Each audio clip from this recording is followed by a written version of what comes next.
শীতের মাঝেই তেড়ে আসছে ঘূর্ণাবর্তের চোখ রাঙানি। একাধিক রাজ্যের আকাশে ঘুরপাক খাচ্ছে ঘূর্ণাবর্তের কালো মেঘ। অপরদিকে বাংলায় ক্রমে নামছে তাপমাত্রার পারদ।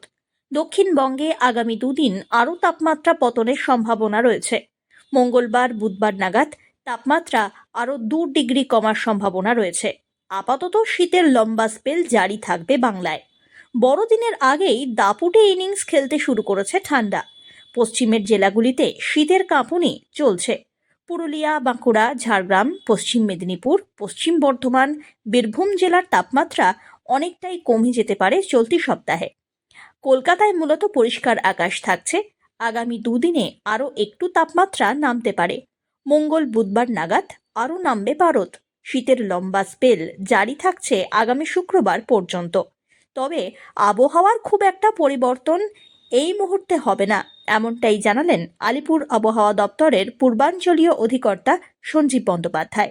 আজকে থেকে আগামী 5 দিন কি দক্ষিণবঙ্গ কি উত্তরবঙ্গ সব জায়গাতেই আবহাওয়া প্রধানত শুষ্ক থাকবে। দিনের বা রাতের তাপমাত্রার খুব সিগনিফিকেন্ট চেঞ্জ নেই, অর্থাৎ ঠান্ডা যেরকম আছে সেটা কিন্তু বজায় থাকবে। 22-এর পর থেকে একটু মেঘলা হওয়ার সম্ভাবনা এবং মিনিমাম টেম্পারেচার একটু বাড়বে, কি উত্তরবঙ্গ কি দক্ষিণবঙ্গে দু জায়গাতেই। তার কারণ আমাদের একদম কোস্টের সামনে কিছু ময়েশ্চার আমাদের দক্ষিণবঙ্গ হয়ে উত্তরবঙ্গের দিকে ঢুকছে, ফলে মেঘলা তো হবেই। এবার সাথে আরও কিছু হবে কিনা সেটা আমরা কয়েকদিন বাদে বলতে পারবো, যদি আপার এয়ারের সাপোর্ট কিছু থাকে সেক্ষেত্রে কি হবে।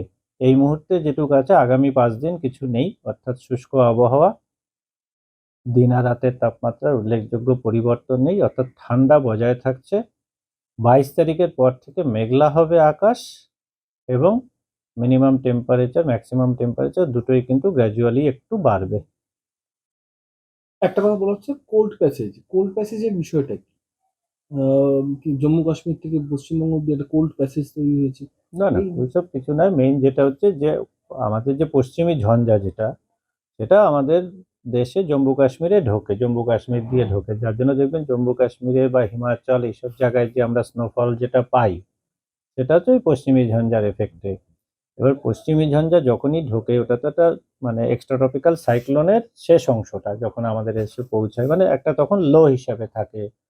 তো যখনই লো থাকে তখন কি হয়, আমাদের এখানে ঠান্ডা হয় হচ্ছে উত্তর পশ্চিম দিক থেকে হাওয়া আসার জন্যে, কিন্তু যখন ওখানে লো হয়ে যায় তখন উল্টোটা হয়, আমাদের বে থেকে হাওয়া তখন ওই দিকে যায়। তার মানে ঠান্ডা হাওয়া না গিয়ে আমাদের এই দিক থেকে জলীয় বাষ্পপূর্ণ হাওয়া যায়, ফলে তখন আবার সাময়িকভাবে আমাদের এখানে টেম্পারেচারটা বেড়ে যায়, যেহেতু ময়েশ্চারটা বাড়ে এবং উইন্ডের ডাইরেকশনটাও চেঞ্জ হয়ে যাচ্ছে। উত্তর পশ্চিম দিক থেকে হাওয়া না এসে দক্ষিণ পূর্ব থেকে হাওয়া ঢুকছে, ফলে আমাদের সমুদ্রের দিক থেকে হাওয়া যদি কখনো ঢোকে তাহলে বুঝবেন ঠান্ডা কমবে, আর উত্তর পশ্চিম দিক থেকে যদি হাওয়া আসে তাহলে ঠান্ডা বাড়বে। সামনেই আসছে বড়দিন। জমজমাট উৎসবের মরশুমে শীতের খেলা কতটা জমবে সেদিকেই এখন তাকিয়ে বঙ্গবাসী। Bureau report, one India Bangla.